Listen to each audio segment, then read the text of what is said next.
திடல்ல போடப்பட்ட 2,20,000 இருக்கைகளும் 2 லட்சம் போட்டோம், 20,000 வந்து வச்சிருந்தோம். ஒரு தேவைக்கு ஏற்படும் 2 லட்சம் போட முடிஞ்சது.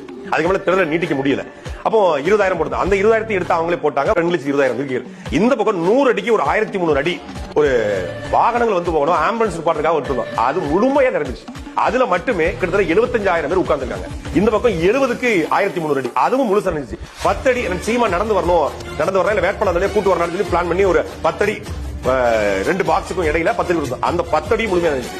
ஒவ்வொரு பாக்ஸுக்கு இடையில 5 அடி விட்டு, அந்த 5 அடி நிறைஞ்சிச்சு. 44 பாக்ஸ், ஒரு பாக்ஸுக்கு 5,000 அதுவும் நிறைஞ்சி, இந்த 2 பக்கம் போடப்பட்ட தடுப்பு சுவர்கள் அதுவும் நிறைஞ்சி, நடைபாதையும் முழுமையா நிறைஞ்சி, மாநாடு திடலுக்கு மேடைக்கு பக்கத்துல இந்த பக்கம் அந்த பக்கம் 2 பக்கமும் மொத்தமா எப்படி வச்சு பார்த்தாலும் அந்த 2 இடத்துல மட்டுமே ஒரு 25,000 பேர் 50,000 பேர் அவ்வளவு ஒரு எழுச்சி. அப்புறம் அந்த திடலுக்கு வெளியே கிட்டத்தட்ட ஒரு 50,000 பேர் இருந்தாங்க. அப்புறம் முதன்மை நுழைவுக்கு வெளியே 50,000 பேர்.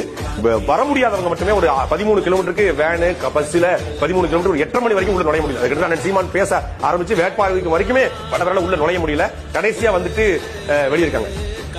உளவுத்துறை சொன்னது ஒரு 1 லட்சம் பேருக்குள்ள வருவாங்க அப்படின்னு முதல்ல சொன்னீங்க. அப்புறம் 2 லட்சம் இருக்கைகள்னு சொன்னீங்க.